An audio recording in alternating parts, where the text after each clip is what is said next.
سحری میں اگر غسل فرض ہو جائے تو جلدی غسل کرنا ضروری نہیں ہے. خوب سمجھ لیں, کسی کو نائٹ فال ہو گیا یا غسل فرض ہو گیا رات کو, تو آرام سے فجر کی نماز سے پہلے غسل کر لے. وہ غسل نماز کے لیے ضروری ہے, روزے کے لیے ضروری نہیں ہے. کھا بھی سکتے, ہاں ابھی بتاتا ہوں.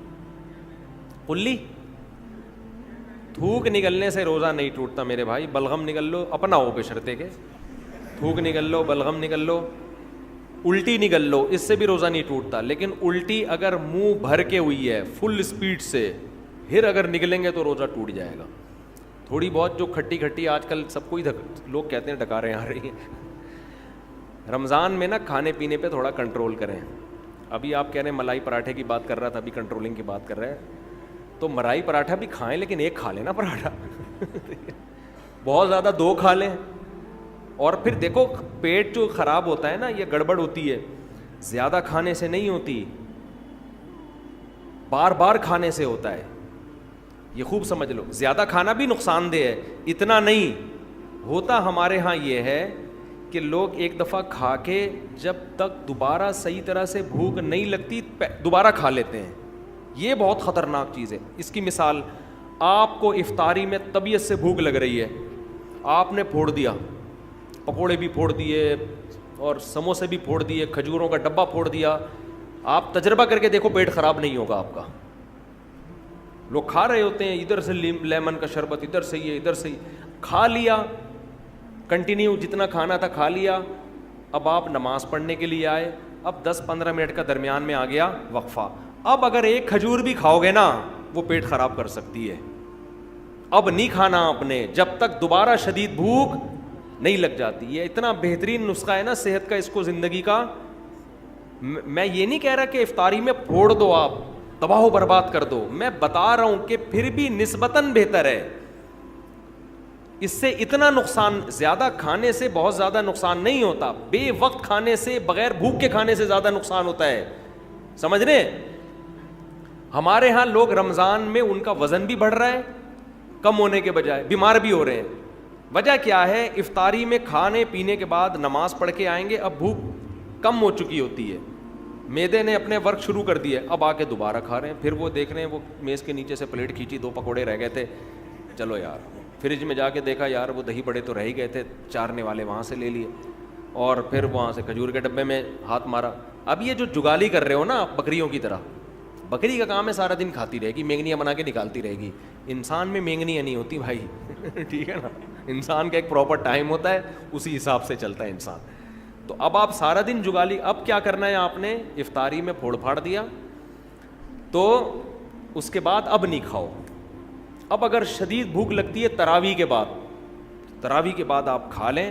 لیکن میں نے تجربہ یہ کیا کہ تراویح کے بعد بھی اگر صحیح طرح پیٹ بھر کے کھا لو تو پھر سحری میں نہیں کھایا جاتا. تو بہتر یہ ہے کہ تراویح کے بعد بھی نہ کھائیں.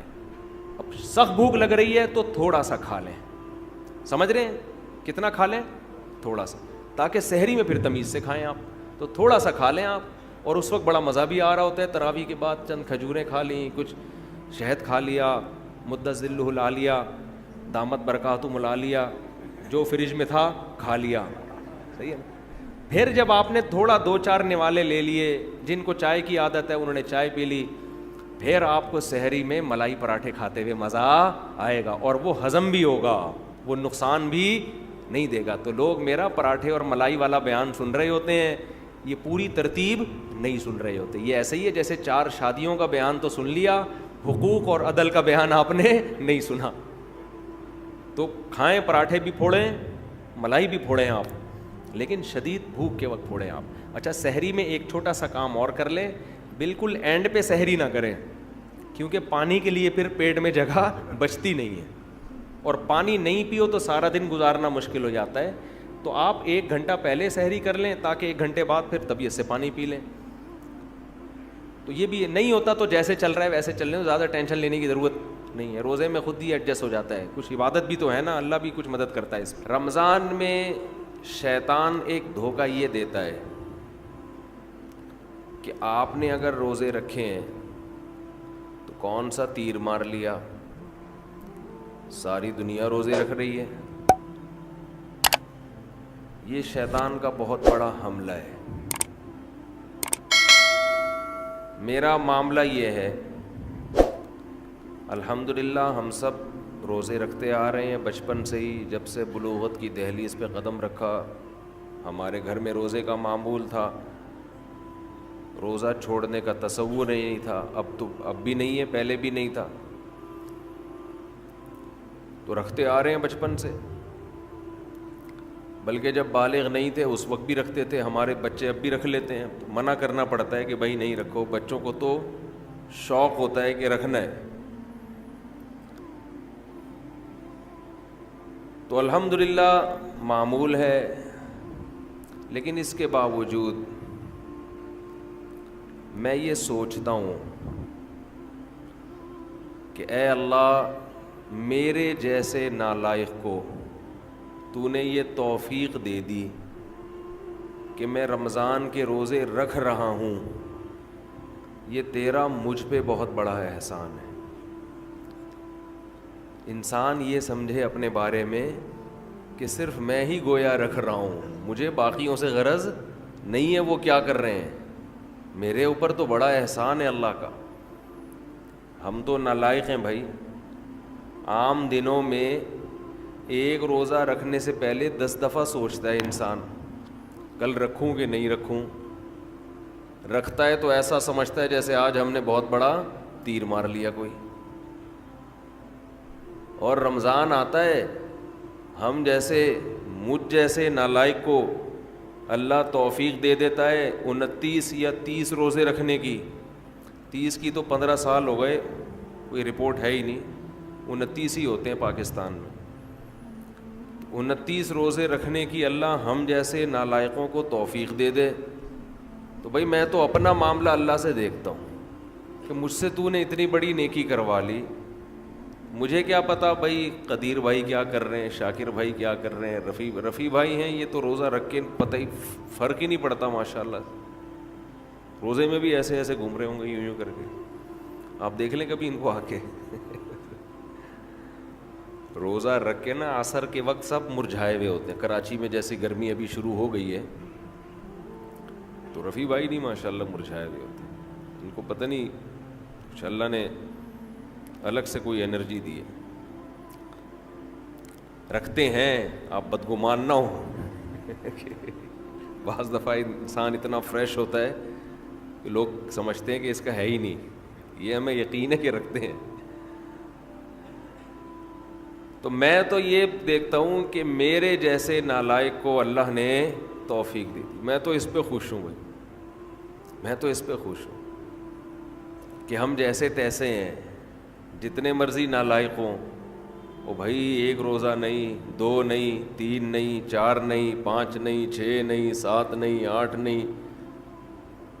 اللہ نے کتنے روزے ہم سے رکھوا لی. تو ایک دل میں راحت محسوس ہوتی ہے، خوشی محسوس ہوتی ہے.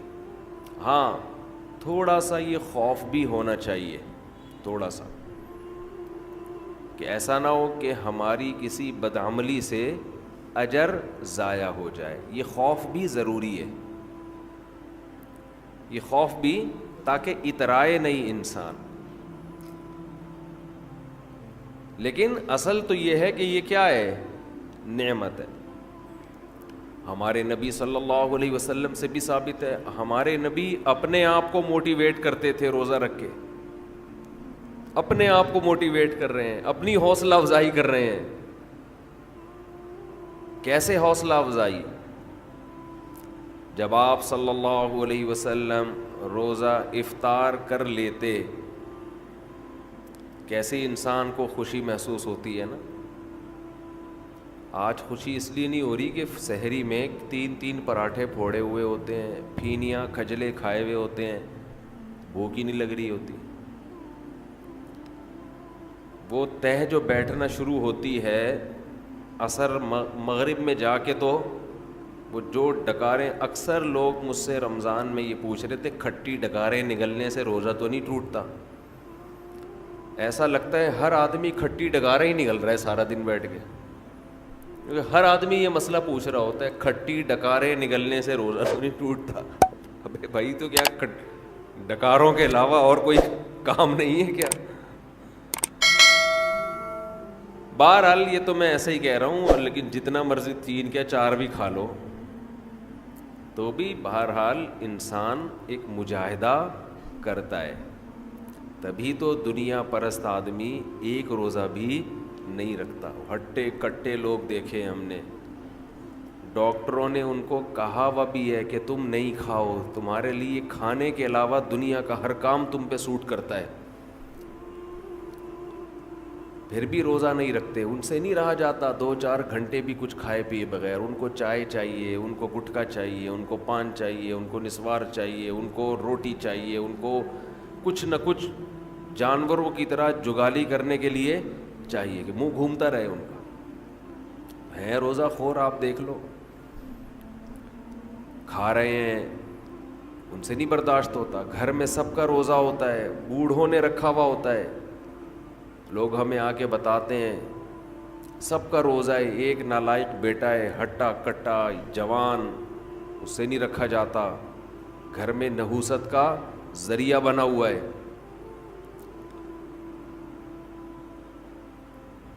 تو ایسے ہی صورت میں اللہ اگر آپ کو توفیق دے دیتا ہے تو ٹھیک ہے، تھوڑا خوف بھی ہونا چاہیے کہ پتہ نہیں قبول ہو رہا ہے کہ نہیں ہو رہا،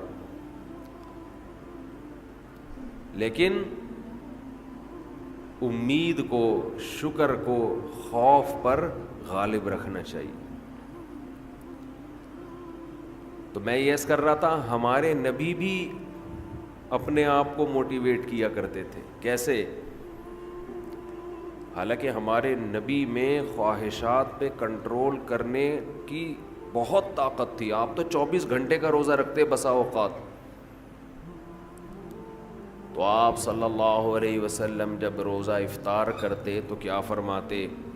ذہب الظما، پیاس چلی گئی. ذہب الظما، پیاس چلی.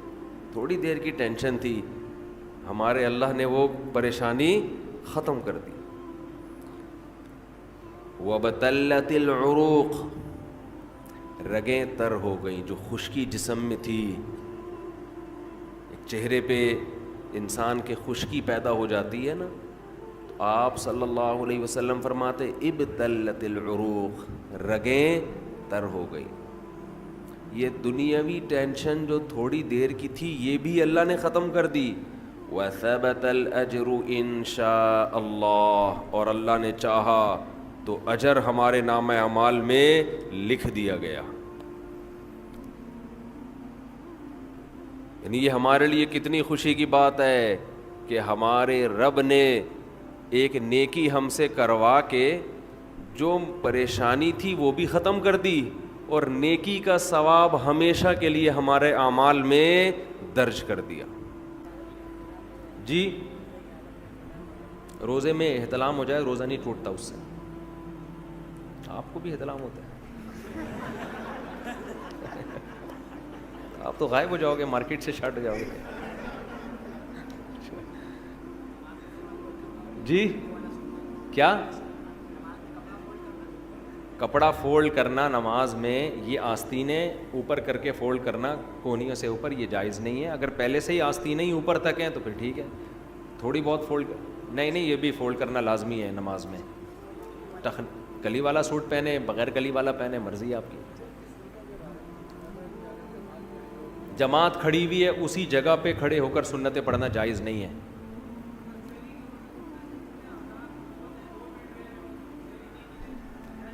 سحری کا وقت اب جب شروع ہوا ہے، 2 منٹ باقی ہیں اور آپ نے لوگ جائیدادیں کھا جاتے ہیں. حقیقت ہے، ہمارے ساتھ تو بہت دفعہ ایسا ہوا ہے. 2 منٹ باقی، ہم نے طبیعت سے پھوڑ پھاڑ دیا تو کھا لو. تو پانی پی لو یار، روزہ نہیں چھوڑ سکتے، یہ ذہن میں رکھنا. ہاں اگر سحری میں آنکھ نہیں کھلی، رمضان کا روزہ چھوڑنے کی اجازت نہیں ہے، وہ پھر بھی رکھنا پڑے گا. جی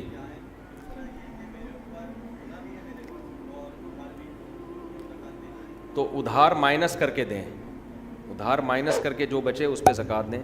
انہوں نے کہا سلام کے آداب. سلام کے تو کیا آداب بتاؤں, وہ آداب والا لطیفہ یاد آ رہا ہے مجھے, سنا ہے؟ چلیں آپ لوگ تھوڑا فریش ہو جائیں گے. ایک سائنسدانوں نے نا کسی کو, خاتون کو ایک ٹیبلٹ کھلائی بچے کو باادب پیدا کرنے کے لیے, پریگننٹ خاتون تھی, ایک گولی کھلائی کہ اس سے بچہ باادب پیدا ہوگا. تو وہ ایک کیپسول کھلایا. آپ نے سنا ہے حضرت یہ لطیفہ؟ ارے پھر آپ نے کچھ سنا ہی نہیں, آپ لندن سے آئے ہیں, اب انگریزی میں یہ لطیفہ ہو ہی نہیں سکتا. تو گولی کھلا دی ایک کیپسول, بچہ پیدا ہوتے ہی آداب, آپ پوچھ رہے ہیں سلام کے آداب بتائیں, تو یہ آداب بتا رہا ہوں. سلام, بچہ پیدا ہوتے ہی آداب. سائنسدان بڑے خوش ہوئے کہ یار یہ تو بڑا کوئی خاندانی کیپسول ہو گیا ہے.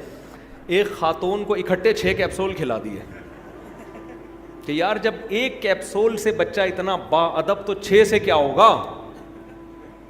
تو اب پریشان یہ ہوئے, ولادت کا ٹائم آ گیا, بچہ پیدا ہو ہی نہیں رہا. بڑے پریشان ہو گئے یار. الٹرا ساؤنڈ کیا, پتہ چلا 2 بچے ہیں, ہر ایک دوسرے کو کہہ رہے پہلے آپ, وہ کہہ رہے نہیں پہلے. اسی میں 1 مہینہ اوپر ہو, سمجھ رہے جی؟ آپ کچھ پوچھ رہے ہیں جی؟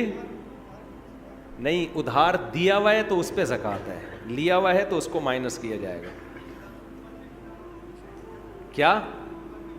ہاں, فون کال پہ وکالت کے ذریعے نکاح ہو جاتا ہے. دولہا وہاں بیٹھا ہوا ہے, وہ قاضی کو اپنا وکیل بنا دے کہ میری طرف سے آپ قبول کر لیں گواہوں کی موجودگی میں. تو دلہن بھی اس کو وکیل بنا دے کہ میری طرف سے آپ قبول کر لیں.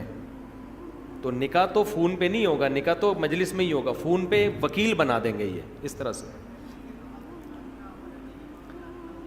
لڑکے کے ماں باپ راضی نہ ہو تو نکاح ہو جاتا ہے, لڑکی کے ماں باپ راضی نہ ہو تو پھر اختلافی مسئلہ ہے. فقہ حنفی میں ہو جاتا ہے, دوسرے فقہا کے یہاں نہیں ہوتا. احتیاط یہی ہے کہ نہ کیا جائے ایسا نکاح. صلاۃ و تسبیح پڑھنا جمہور کے نزدیک بہتر ہے, سنت ہے, افضل ہے. بعض فقہا اس کے قائل ہیں کہ ثابت نہیں ہے, اختلافی مسئلہ ہے. پہلے کم پھٹے ہیں یار دنیا میں, نئے پھٹے شروع کر دیں.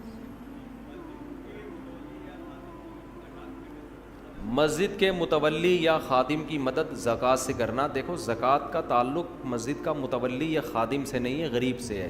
غریب ہے تو دے سکتے ہو, چاہے متولی نہیں بھی ہو. غریب نہیں ہے تو نہیں دے سکتے, تو غریب آدمی کو دیں گے زکوٰۃ. جی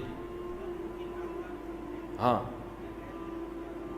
نہیں, خواتین کے ناک کان چھیدنا مرد کے لیے بالکل جائز نہیں ہے. آپ یہ کام چھوڑ دیں. جوان عورت ہے, اس کے ناک پکڑ کے مرد جو ہے نا وہ ناک چھید رہے, تو بالکل اللہ کی حدود کی خلاف ورزی ہے. آپ ایک ڈرل مشین رکھیں, ہاں, ہاتھ لگائے بغیر ان سے بولیں اس طرح سے کرو, ہاتھ نہ لگائیں عورت کو. ہاں جی, آپ 15-20 دن کے لیے وہاں جاتے ہیں. نہیں, 15 دن کے لیے جب کسی شہر میں جائیں گے تو پھر پوری نماز پڑھنی پڑے گی. آپ 15 دن کے بعد نہیں, پہلے دن سے ہی پوری پڑھیں گے. اگر 15 دن کے لیے گئے ہیں, نیت پہلے سے.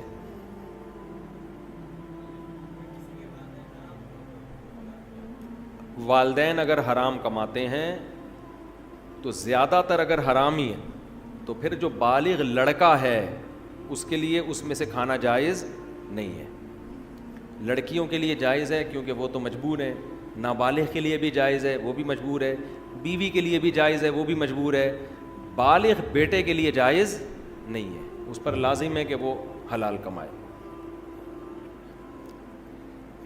جی کہہ رہے ہیں جی اگر جیب میں بٹوے میں تصویر موجود ہو تو پھر نماز ہو جائے, کیونکہ چھپی ہوئی تصویر ہے نا, اس لیے نماز. تصویر اگر بہت چھوٹی ہے, نظر ہی نہیں آ رہے نقوش, تو بھی حرام نہیں ہے, اور چھپی ہوئی ہے تو بھی حرام نہیں ہے. ایسی تصویر جو واضح ہو, چہرے کے نقوش, وہ تصویر پھر اس میں نماز نہیں ہوتی.